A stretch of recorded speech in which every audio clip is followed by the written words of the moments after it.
नमस्ते। Solid facts with Hemant अत्री में आप सबका स्वागत। जैसा आप देख रहे हैं, हेमंत सर हमारे साथ मौजूद हैं। बहुत स्वागत सर।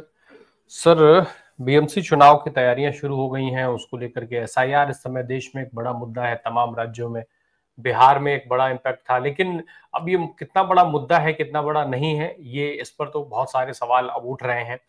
इस बीच में महाराष्ट्र के अंदर एक नया खेल दिखाई दे रहा है। बीएमसी इलेक्शंस को लेकर के जो तैयारियां चल रही हैं, उन तैयारियों में भी एसआईआर एक इम्पोर्टेंट रोल निभाता हुआ दिख रहा है। कुछ इस तरीके की चीजें सामने आई हैं। आदित्य ठाकरे ने चुनाव आयोग को एक चिट्ठी सौंपी है। उस चिट्ठी के साथ कई सारे सबूत भी पेश किए हैं।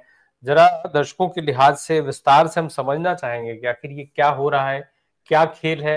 महाराष्ट्र में एसआईआर को लेकर के ऑलरेडी बहुत बवाल हो चुका है। एसआईआर नहीं, वोट चोरी को लेकर के बहुत बवाल हो चुका है। विपक्ष कह चुका है, राहुल गांधी कह चुके हैं। उसके बावजूद भी इतना बड़ा खेल आखिर चुनाव आयोग क्यों करेगा? क्या चुनाव आयोग को यह समझ में नहीं आता है कि अब तो चीजें खुल चुकी हैं, पकड़ में आ जाएंगी? प्रकाश जी नमस्कार। आपको सारे दर्शक साथियों को भी। देखिए, एक बार जो आदत बन जाए ना तो उसको फिर दोबारा से वापस उसमें आना, करेक्शन के मोड में आना बड़ा दिक्कत हो जाती है। वरना लोग पूछेंगे कि अभी हाल ही में जो चुनाव हुआ था विधानसभा का 2024 में, उसमें तो आपको इतनी जबरदस्त 90% की स्ट्राइक रेट मिली थी, 90% प्लस की। और अब ऐसा क्या हो गया कि मुंबई महानगर पालिका के अंदर आपकी ये दिक्कत आ गई। तथ्य सुनिए और दर्शकों को खुद फैसला करने दीजिए कि बेसिकली करने का खेल क्या है। जो ड्राफ्ट लिस्ट बनी है बीएमसी चुनाव की, दे आपको पता है मुंबई महानगर पालिका जो है वो देश की रिचेस्ट कॉर्पोरेशन है, म्युनिसिपल कॉर्पोरेशन। और कुछ राज्य जो छोटे राज्य हैं उनके तो बजट से ज्यादा बीएमसी का बजट होता है। ये दर्शकों के लिए जरूरी है जानना। अब आप जानकर हैरान होंगे कि खेल क्या है। आपने सुना होगा एक वोटर की दो जगह वोट, तीन जगह वोट, चार जगह वोट। बीएमसी के अंदर जो ड्राफ्ट लिस्ट आई है उसमें ये रिकॉर्ड सात सात बार तक का गया, यानी कि एक मतदाता का 7 बार तक नाम रजिस्टर्ड है। और ऐसे जो डुप्लीकेटेड वोटर्स हैं उनकी संख्या 10 लाख से भी ज्यादा है। 10 लाख से भी ज्यादा, यानी कि 10.6% ऑफ द टोटल वोटर्स, उसमें डुप्लीकेशन बिल्कुल क्लियरली विजिबल है।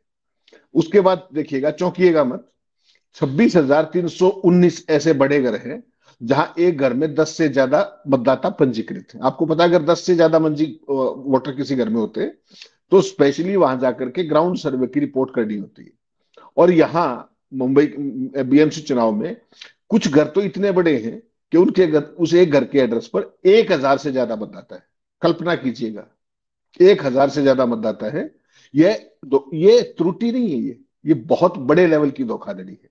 और 7 लाख मकान ऐसे हैं जिसका बार बार इस देश में अब जिक्र आने लगा है कि 7 लाख मकान ऐसे जिनके मकान संख्या का विवरण ही नहीं है, यानी कि हाउस नंबर 0। ये नया मॉडल है जो ज्ञानेश गुप्ता लेके आए। फिर उन्होंने बड़ा शर्मनिरपेक्षता के साथ, आपको ध्यान होगा उन्होंने किस तरीके से एक्सप्लेन किया था कि ये वो लोग हैं जिनके घर नहीं होते, जो पुलों के नीचे रहते हैं, लैंप पोस्ट के नीचे रहते हैं। ऐसे घरों की संख्या आप सोच लीजिएगा कि 7 लाख मतदाता ऐसे। तो ये टोटल जब डुप्लीकेशन की वोट 10% से ऊपर ज्यादा है, जो अपने क्या नाम है बड़े घरों वाली जो मैंने बताया 26,319 बड़े घर है, वो संख्या 8,32,326 है। और 7 लाख मतदाता ही है तो 25% वोट तो हो गया ना भाई। इतना ही चाहिए खेल करने के लिए, या इसके अलावा भी कुछ चाहिए? तो बीएमसी चुनाव की तैयारी पूरी कर दी गई है। और चुनाव आयोग जो अभी तक इस देश के अंदर ये माना जाता था कि एक स्वतंत्र और निष्पक्ष चुनाव कराने का वो है, वो विशुद्ध तौर पर एक सर्कस चला रहा है एक पर्टिकुलर रिजल्ट पाने के लिए। इसमें अब कोई शक नहीं है।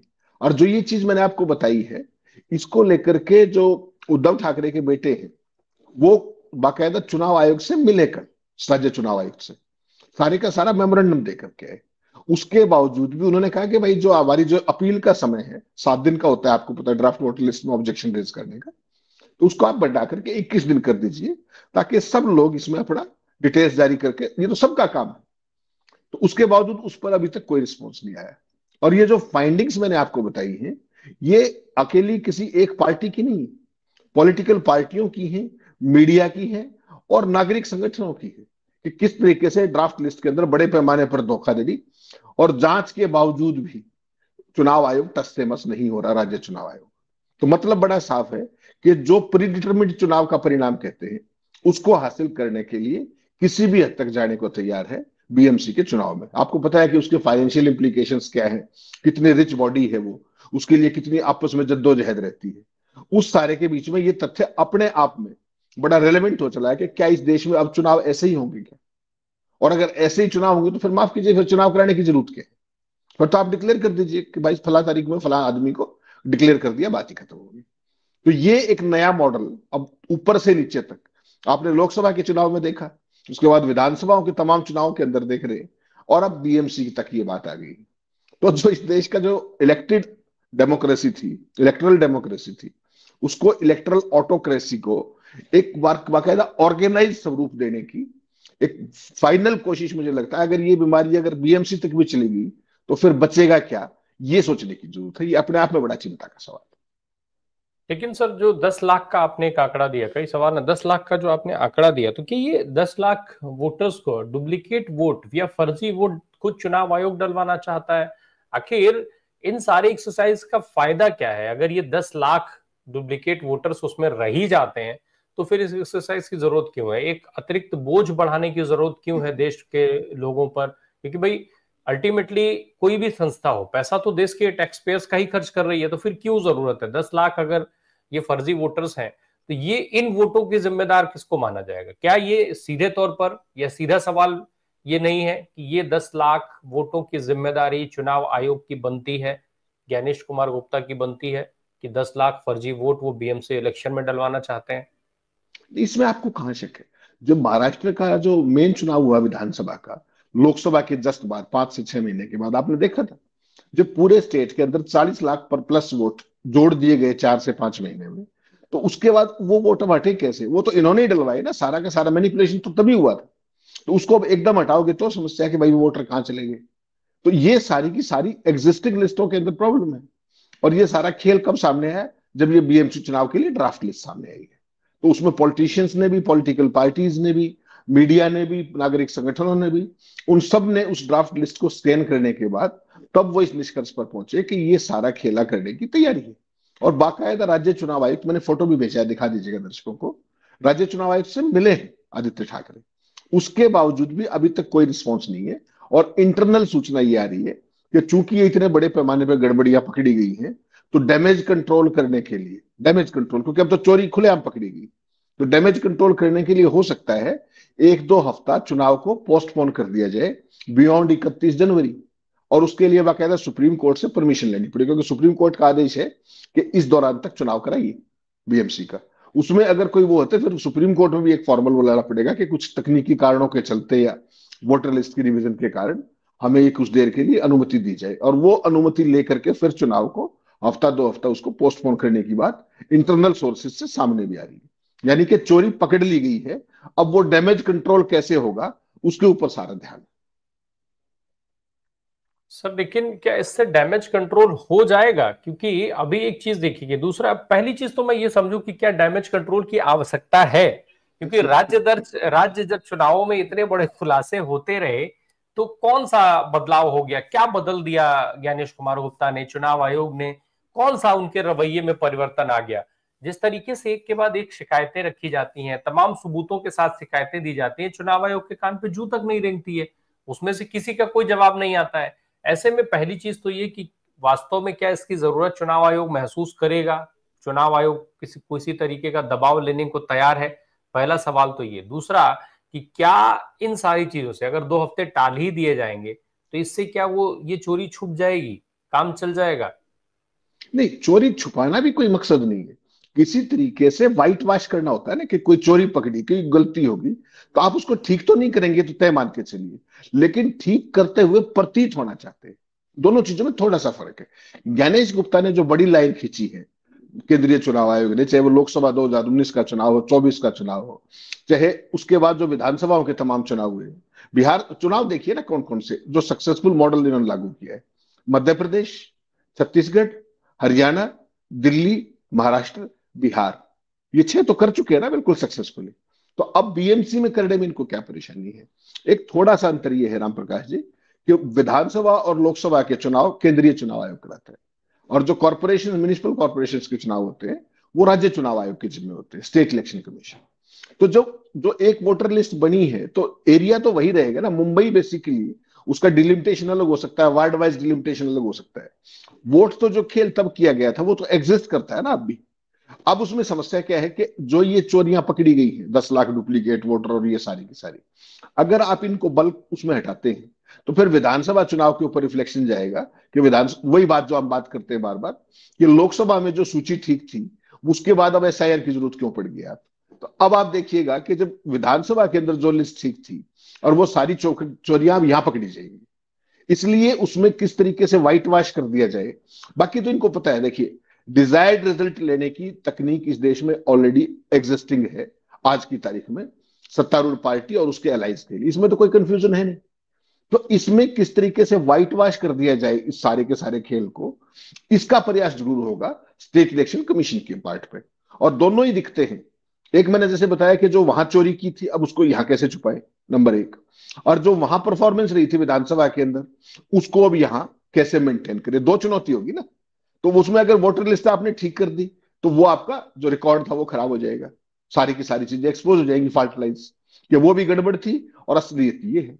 तो फंस गया है बीच में ना महाराष्ट्र की सरकार कहीं ना कहीं, कि अब चुनाव तो चूंकि कराना पड़ेगा, बीएमसी का लंबे समय से ओवरड्यू है, सुप्रीम कोर्ट का आदेश है, तो अब ड्राफ्ट जो पहला ही कदम जो है वो ड्राफ्ट वोटर लिस्ट है, उसी के अंदर खेल है सारे का सारा। दूसरा आपको पता है कि जो आरक्षण वाला मामला है वो भी सुप्रीम कोर्ट में विचाराधीन है, तो उस पर भी आज चर्चा की, शाम तक की गुंजाइश है कि पता नहीं किस टाइम को, वो अभी तक जब मैं और आप बात कर रहे हैं तो वो केस अभी तक टेकअप नहीं हुआ है। तो कई तरह की चीजें हैं, चोरी पकड़ी गई उसको ठीक करे तो फंसे, नहीं करे तो फंसे। तो फेस सेविंग कैसे करेगा महाराष्ट्र का स्टेट इलेक्शन कमीशन बीएमसी में, ये बहुत बड़ी चुनौती फडणवीस सरकार के लिए भी है, भाजपा के लिए भी है और उनके सारे अलायंस के लिए भी है। वरना तो फेस सेविंग बचेगी नहीं ना, फेस बचेगा ही नहीं। अगर ठीक कर दी तो रिजल्ट का पता है गड़बड़, और नहीं ठीक की तो वैसे गड़बड़, तो लोगों को पता लग गया। तो इस सारे में they have been caught between the devil and the sea, ये सारी की सारी स्थिति वहां पे है। नहीं तो ये जो 10 लाख फर्जी वोटर्स की बात हो रही है, जो आंकड़ा सामने आ रहा है, ये क्या ये वही वोटर्स हैं जो विधानसभा इलेक्शंस में बाहर से ला करके, जो फ्लोटिंग वोटर्स के तौर पर जिनको देखा जा रहा था, जिसमें से काफी सारे लोगों को बिहार शिफ्ट कर दिया गया होगा, या कहीं और ले जाया गया होगा, या कुछ लोगों को पश्चिम बंगाल एडजस्ट किया जा रहा होगा, क्या ये वही फ्लोटिंग वोटर्स हैं? 10 लाख की बात अगर हम करें, आंकड़ा देखें तो नहीं, ये डुप्लीकेट वोटर्स है, डुप्लीकेट वोटर्स, एक वोटर के नाम दो वोट, एक आदमी के नाम एक वोट, दो vote, up to 7 vote extra, सात बार 7 जगह बढ़े हुए, वो उस तरह का 10 लाख का जो वायदा है, वो जो संख्या है उसमें वो है। और 8,32,000 वो मतदाता है जो बड़े घरों के अंदर एक एक पते पर 1,000 एड्रेस, 500 एड्रेस, उन दोनों के अंदर ये अंतर है। जो 10 लाख से प्लस का फिगर है वो डुप्लीकेट वोटर्स का है, कि एक व्यक्ति के 7-7, 6-6, 5-5 जगह पे वोटर लिस्ट में नाम है, तो वो पकड़े गए हैं। और इसका सिंपल तरीका क्या था कि केंद्रीय चुनाव आयोग के पास डी डुप्लीकेशन सॉफ्टवेयर है, 1 मिनट में उसको अप्लाई कीजिए, सारे डुप्लीकेट वोटर्स बाहर। लेकिन आपने देखा वो ना बिहार के अंदर यूज किया, और जब पूछा गया कि आपने डी डुप्लीकेशन सॉफ्टवेयर क्यों नहीं यूज किया, तो गणेश गुप्ता का जवाब भी सारे देश ने सुना था कि अगर कोई 2 जगह वोट डालेगा तो कानून अपना काम करेगा, बात ही खत्म। जब आपके पास सॉफ्टवेयर है तो उसको अप्लाई क्यों नहीं करते आप, और जब गणेश गुप्ता नहीं करते हैं तो स्टेट इलेक्शन कमीशन क्यों करेगा, इसलिए उसने नहीं किया, परिणाम आपके सामने है। अब सर एक चीज बताएं, इससे चुनाव आयोग जो कुछ कर रहा है, इससे फायदा क्या होने जा रहा है? अगर वो जरा, मैं उसको मोडस ऑपरेंडी जो होता है उसको समझना चाहता हूं कि ये अगर एक आदमी का नाम 2 जगह है, 3 जगह है, 4 जगह है, कोई बीएमसी इलेक्शन ऐसा तो है नहीं कि 7 फेज में होगा, 9 फेज में करा लेंगे कि वो यहां से घूम करके वहां चला जाएगा, वोट कर लेगा। तो आखिर उसका इस्तेमाल क्या होगा, कैसे उसका उपयोग कर पाएगी इलेक्शन कमीशन अपने पसंदीदा गठबंधन के लिए या अपनी पसंदीदा पार्टी के लिए? नहीं, ये टेक्निक्स तो सारी प्रकाश जी अगर मुझे और आपको पता लग जाए फिर तो ये सारे खेल में करते कैसे हैं, वही तो एक चीज है ना। जिस तरीके से जो इन्होंने अनोखे अंदाज हर एक स्टेट के लिए, स्टेट स्पेसिफिक अलग अलग तरीके से करते हैं, वो पकड़ में आ जाए फिर तो कहानी समझ में आ जाएगी। अभी तक तो क्या करते हैं कि जैसा आपने बताया बंगाल के इलेक्शन, हरियाणा के वोटर्स, फलाने के वोटर्स, यहाँ के वोटर्स, वहां के वोटर, ये तो यहीं के वोटर्स है ना भाई। एक ही आदमी की 4 वोट, 5 वोट, 7 वोट, तो वो कैसे घूम घूम के वोट डालता होगा, सवाल तो वो है ना, कि क्या उसकी उंगली पे निशान नहीं लगाए जाते होंगे, या कि उन्होंने कोई और व्यवस्था कर रखी है। ये तो साफ है ना कि ड्राफ्ट लिस्ट में एक ही व्यक्ति का 7-7 बार नाम है, ये तो ऑन रिकॉर्ड की बात है।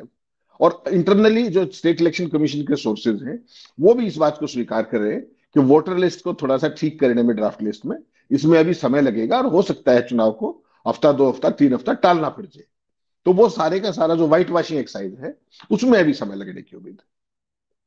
सर बहुत सारी चिट्ठियां लिखी गई चुनाव आयोग को, केंद्रीय चुनाव आयोग को बहुत सारी चिट्ठियां लिखी गई, बहुत सारे ऑब्जेक्शंस दिए गए, अभी तक उस पर कुछ कोई कार्रवाई नहीं हो पाई। क्या स्टेट इलेक्शन कमीशन जो है वो आदित्य ठाकरे की चिट्ठी पर कार्रवाई कर पाएगा, कुछ काम कर पाएगा? और अगर वो करेगा तो फिर तो पूरा भांडाफोड़ हो जाएगा, और अगर नहीं करेगा तो फिर जो विपक्ष है उसके पास क्या हथियार बचेगा, क्या ऑप्शन बचेगा? फिर तो वही होगा जो बिहार में हुआ। नहीं, विपक्ष के पास तो देखिए, मैं आपको बार बार कहता हूँ, आपके अदालत में चले जाइए, कुछ नहीं होगा। चुनाव आयोग में कल गए थे वो, सारे के सारे सबूत देखे आए कि क्या हो गया। वरना तो उसी टाइम कुछ कहना चाहिए था ना स्टेट इलेक्शन कमीशन को, हम देख रहे हैं। आपने 7 दिन से 21 दिन का टाइम मांगा है, चलिए 21 दिन का नहीं 14 दिन का टाइम हम आपको ऑब्जेक्शन के लिए बढ़ा देते। कुछ तो पॉजिटिव चीज बाहर आए, उस समय ना आए, अब तो 24 घंटे हो गए। वो सारी चीजें तो हो नहीं रही ना। इसलिए मैंने आपको एक बात मैं हमेशा से कह रहा हूं, जब से हमने ये सारा खेल देखा है, बेसिकली राम प्रकाश जी, आप इलेक्शन कमीशन में जाएंगे, वहां आपकी सुनवाई नहीं है।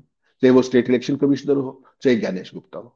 बिहार के चुनाव के अंदर जो फ्रीबीज बांटने का खेल था, चुनाव के फर्स्ट फेज के बाद भी, सेकंड फेज के दिन तक भी महिलाओं के खाते में सरकारी पैसा आ रहा था, और चुनाव आयोग ने वो होने दिए। तो किसके पास जाओगे? सुप्रीम कोर्ट में चले जाइए, तारीख मिल जाएगी जाके, तब तक बीएमसी का चुनाव हो जाएगा, बात ही खत्म होगी। तो सिस्टम ऐसा बन गया है कि रूलिंग पार्टी का जहां पर हित प्रभावित होता हो, वहां पर कोई आपकी अपील दलील बची नहीं। ऐसे में केवल एक तरीका, जो ये महात्मा गांधी वाला एक तरीका है, कि हिट द रोड्स, सड़कों पर उतरना पड़ेगा अगर आपको डेमोक्रेसी बचानी है। तो नहीं बचानी, तो जो चल रहा है वो पूरे देश पे धीरे धीरे कब्जा करते जा रहे हैं। थोड़े से दिन की बात और है, पूरे 400 पार क्या 500 पार करने की भी, जो अगर ये जो एसआईआर और जो वोटों के खेल हो रहे हैं, आपको क्या लगता है 400 पार पे रुकेंगे? 500 पार भी क्रॉस कर सकते हैं ये लोग। और इस काम के लिए बाकायदा ज्ञानेश गुप्ता जैसे तमाम लोगों ने बाकायदा एक पूरी तैयारी की है, रणनीतिक तैयारी की है। उसमें सामने कुछ होगा, असलियत कुछ होगी। बिहार के परिणाम आपने देख लिए, 202 सीटें आई हैं एनडीए की, उनमें से 128 सीटों का परिणाम तो आपको पता है क्या है, किस कारण से आया है वो? तो बाकी कितनी बची? 74। इतनी तो गुंजाइश थी बीजेपी की और उसकी जेडीयू की मिला करके। तो 128 सीट तो वो है जो उस एसआईआर का परिणाम है, जो सिलेक्टिव जो वोट काटे गए। 128 अब तो सबूत हो गया। वित्त मंत्री के जो पतिदेव है निर्मला जी के, उन्होंने सब कुछ ब्लैक एंड व्हाइट में बता दिया, चुनाव आयोग के आंकड़ों के मुताबिक। मैं आपकी बात नहीं, अब तो उन्होंने भी बता दिया, बाकी सारे विश्लेषक तो कर ही रहे। तो अगर यही डेमोक्रेसी रहनी है तो फिर तो चाहे 500 प्लस कर लीजिए। आपने सुनी होगी ना चिराग पासवान की बात, कि हम तो 225 सीटों पर, 243 सीट कुल थी, हम तो 225 सीटों पर जीतने की उम्मीद थी। तो भाई फिर तो 243 ही जीत लेते, फिर कोई रोक थोड़ी रहा था आपको। जिस तरीके से 202 जीते हैं, वैसे 243 भी जीत सकते हैं। थोड़ा सा ही तो खेल और करना है। तो केंद्र के लिए तो वो किस हद तक जाएंगे, इसका भी आपको सहज अंदाजा हो सकता है। नहीं तो इसको इसको सर भाजपा का बड़प्पन माना जाए या चुनाव आयोग की कमजोरी मानी जाए? नहीं नहीं, चुनाव आयोग और भाजपा तो दोनों सेम सेम ही चीज है ना आज की तारीख में। भाई चुनाव आयोग की गलतियां पकड़ी जाती है, चोरियां पकड़ी जाती है। चुनाव आयोग कभी अपनी गलती को डिफेंड करता है क्या? कौन डिफेंड करता है? भाजपा डिफेंड करती है। चुनाव आयोग के पक्ष में आज तक आपने बीजेपी को छोड़ के किसी पॉलिटिकल पार्टी को बोलते हुए देखा है क्या? तो भारतीय जनता पार्टी का तो पहला गठबंधन सहयोगी कोई अगर है फुल टाइम, तो वो चुनाव आयोग ही तो है। पहले राजीव अग्रवाल थे, उससे पहले सुनील अरोड़ा थे, अब ज्ञानेश गुप्ता है। बताइए, अगर कोई धोखा हो तो इसमें कोई चीज को डिस्कस की जा सकती है। मतलब ज्ञानेश कुमार गुप्ता को अभी और मेहनत करने की जरूरत है, क्योंकि 243 में से कुछ सीटें विपक्ष के पास चली गई हैं, तो बीएमसी में वो गलती ना हो उसको भी मॉनिटर कर लें। और फिर पश्चिम बंगाल तो है ही भाई, अगर ठीक से मेहनत करें तो पूरी सीटें मिल सकती हैं। तो ये ज्ञानेश कुमार गुप्ता को समझना चाहिए। मुझे लगता है भाजपा को इस पर सीरियस होकर के बात करना चाहिए कि आखिर ये पेन क्यों लेना पड़े, क्यों हमें आंकड़े बताने पड़े। अमित शाह बिहार में 160 सीटें बताते हैं और चिराग पासवान 225 की उम्मीद लगाए बैठे थे। तो ये क्या चिराग पासवान को अमित शाह की गणित पर भरोसा नहीं रह गया है? ये सवाल फिर वहां पर खड़ा हो जाएगा। इसलिए मैं कहता हूं कि फिर भाजपा इस पर मेहनत करे और ज्ञानेश कुमार गुप्ता को अच्छे टास्क दे, ठीक से वो अपना काम एग्जीक्यूट कर पाए, इसके लिए उनको ऐसा एटमॉस्फेयर बना करके दे।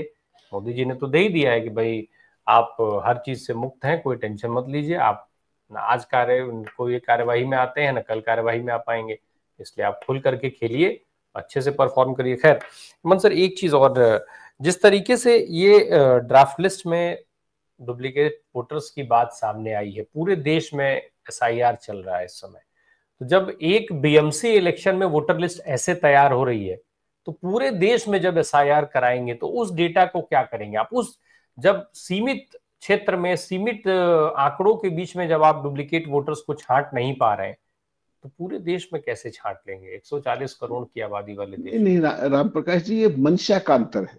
अगर आप छांटना चाहो तो click of A button available है ये फैसिलिटी। जो डी डुप्लीकेशन सॉफ्टवेयर है, उसमें कुछ मुझे, आपको या गणेश गुप्ता को या किसी स्टेट इलेक्शन कमिश्नर को कुछ करना थोड़ी है। डी डुप्लीकेशन सॉफ्टवेयर में तो एक बार वोटर लिस्ट डालनी सर है, एक वो एक चीज प्योरीफाई होकर और, निकल जाएगी। सर जरा निकाल नहीं मुझे ये चाहते बता का दीजिए, ये जी। डी डुप्लीकेसी सॉफ्टवेयर कब बना था, किसने ये बनवाया था? Election commission has on record accepted that they have this D duplication software with them. वो अपने हम्म। इन हाउस उससे बनवाते हैं। उसका मुझे और आपका हम्म। कोई, वो तो उनके पास ऑलरेडी है वो टेक्निक। उन्होंने हम्म। बिहार में जब, आपने देखी ना स्टोरी क्या थी, रिपोर्टर्स कलेक्टिव ने ओपनली ये सवाल भी पूछा कि साहब आप एक बात बताइए, आपने एसआईआर किया, बड़ी अच्छी बात है, उसमें जो कमियां पहली थी उस वोटर लिस्ट में आज भी उतनी कमियां हैं बिहार वाली में, और वोटर लिस्ट का डुप्लीकेशन आज भी है। तो आपने डी डुप्लीकेशन सॉफ्टवेयर का यूज क्यों नहीं किया? आपको ध्यान नहीं है, प्रेस कॉन्फ्रेंस में सवाल पूछा गया था गणेश गुप्ता से। तो उन्होंने क्या कहा? उन्होंने कहा कि अगर दूसरी जगह कोई वोट डालता है तो कानून अपना काम करेगा। बताइए, कानून पे छोड़ के हजारों मुकदमे दर्ज कराना मंजूर है, लेकिन वो सॉफ्टवेयर को यूज नहीं करेंगे। इसके पीछे की मंशा देख लीजिए ना आप क्या है। और चुनाव आयोग तो राम प्रकाश जी अब बहुत आगे चला गया है। आपको कल की शायद, वेस्ट, आप बाहर थे, आपने शायद वेस्ट बंगाल सीओ का कारनामा नहीं देखा होगा। वेस्ट बंगाल सीओ पता है आपको क्या कर रहे हैं?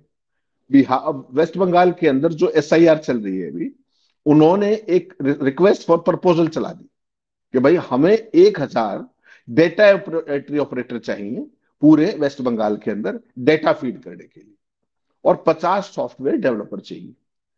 तो उसमें सवाल यह है कि वेस्ट बंगाल के अंदर जो सरकारी ऑलरेडी हैं, रेगुलर या part timer data entry operator, उनकी सेवाएं क्यों नहीं ले रहे हो? क्या उन्होंने ममता सरकार को कहा कि हम एसआईआर एक्सरसाइज कर रहे हैं, आपकी डेटा एंट्री ऑपरेटर हमें चाहिए? क्योंकि डीसी के लेवल पे सारी चीजें हैं, डिस्ट्रिक्ट लेवल पर जो है। तो उन्होंने वो मांगने की बजाय उन्होंने इंडिपेंडेंट आरएफपी जारी कर दिया। और दूसरा, आपको पता है जो वोटिंग बूथ होते हैं, वो सारे के सारे या तो सरकारी जगह होती है या अर्ध सरकारी जगह होती है।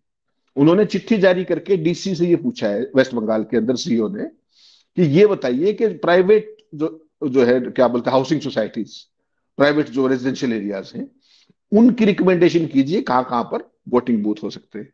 कभी सुना है आपने निजी क्षेत्र के अंदर निजी जगह पर कहीं वोट पड़ते हुए?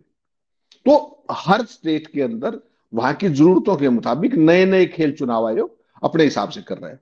और वो जो 1,000 वोटर मैंने बताया ना आपको, 1,000 डेटा एंट्री ऑपरेटर मांग रहे हैं, उसमें खासियत क्या है? 1 साल के लिए। एसआईआर तो 2.5 महीने में खत्म हो जाएगा, 3 महीने में खत्म हो जाएगा। तो 1 साल के लिए क्या करेंगे आप उनका? तो ये सारी की सारा जो खेल है राम प्रकाश जी, ये टॉप टू बॉटम पूरे का पूरा खेल किसी और पर्पज से किया जा रहा है, एक डिजायर्ड रिजल्ट पाने के लिए। और वो रिजल्ट किसके पक्ष में है, उस पर मुझे और आपको बहुत ज्यादा कयास लगाने की जरूरत नहीं है। वो हर चुनाव के बाद साबित होता जा रहा है कि अब लोकतंत्र जो है वो नहीं था, है जो लोकतंत्र जो इस देश ने देखा है। अब लोकतंत्र वो है जो चुनाव आयोग तय करेगा कि हमें किसको जिताना है और वो जीत जाएगा। तो उसके लिए चाहे जो करना पड़े वो कर रहे हैं। और ममता बनर्जी ने इस बारे में जो चिट्ठी लिखी है, वो भी मैं शेयर करूंगा आपसे, वो भी दर्शकों को दिखाइएगा कि उन्होंने पिछले 3 दिनों में दूसरी चिट्ठी लिखी है कि ये हो क्या रहा है। जब हमारे पास ऑलरेडी वोटर, वो अपने डेटा एंट्री ऑपरेटर हैं, आप बाहर से कैसे हायर करेंगे, क्यों करेंगे? और 1 साल तक उनका क्या करेंगे? सॉफ्टवेयर डेवलपर क्या बंगाल सरकार के पास नहीं? तो ये खेल क्या हो रहा है? हर एक स्टेट में, हर एक स्टेट की जरूरतों के मुताबिक नित नए खेल हो रहे हैं। और आपको पता है, जैसे बिहार सिंगल पॉइंटेड एजेंडा था, जैसे महाराष्ट्र एजेंडा था, जैसे हरियाणा एजेंडा था, वैसे ही सबसे बड़ा एजेंडा बंगाल का है। अगर बंगाल का खिलाफत है बीजेपी करती है, चाहे ये एन प्रकरण जैसे भी, उसके बाद तो फिर कुछ बचता नहीं है ना। ये चीज देखनी पड़ेगी ना। तो उसके लिए चाहे जो भी करना पड़े, चाहे वो बीएमसी तो एक बहुत छोटी चीज है, ये उसको नहीं छोड़ रहे, वेस्ट बंगाल को तो छोड़ेंगे कैसे? तो किसी भी स्टेट के अंदर आप जाइए, वहां पर ये सब खेल चल रहे हैं। बिल्कुल। अब ये पूरा खेल जो है वो इन किन प्रकार भाजपा की जीत के लिए है, उसके हिसाब से। और ये ज्यादा इंटरेस्टिंग है समझना, मुझे लगता है दर्शकों के लिहाज से, और दर्शकों को, कि हर हर चुनाव के लिए एक अलग मॉडल है, एक अलग मॉडल डेवलप किया जा रहा है, एक अलग तकनीक निकाली जा रही है कि कैसे वोट चोरी को अंजाम देना है। अब इसके बावजूद अब जनता क्या समझती है क्या नहीं समझती है, कितना बड़ा मुद्दा ये बन पाता है, क्योंकि फिलहाल इस मुद्दे का बहुत इम्पैक्ट बिहार इलेक्शन के अंदर नहीं दिखा, जबकि वोटर अधिकार यात्रा में व्यापक समर्थन जो है वो मिला राहुल गांधी और तेजस्वी यादव को। सवाल बड़ा है, देखिए बीएमसी चुनाव में क्या होता है, आदित्य ठाकरे इससे कैसे पार पार पा पाते हैं। महाराष्ट्र के लोग जो विधानसभा चुनाव में अपने लुटे हुए वोटों के लिए संघर्ष कर रहे थे, अब बीएमसी क्षेत्र वाले लोग क्या करेंगे। बहुत शुक्रिया सर बात करने के लिए, थैंक यू सो मच।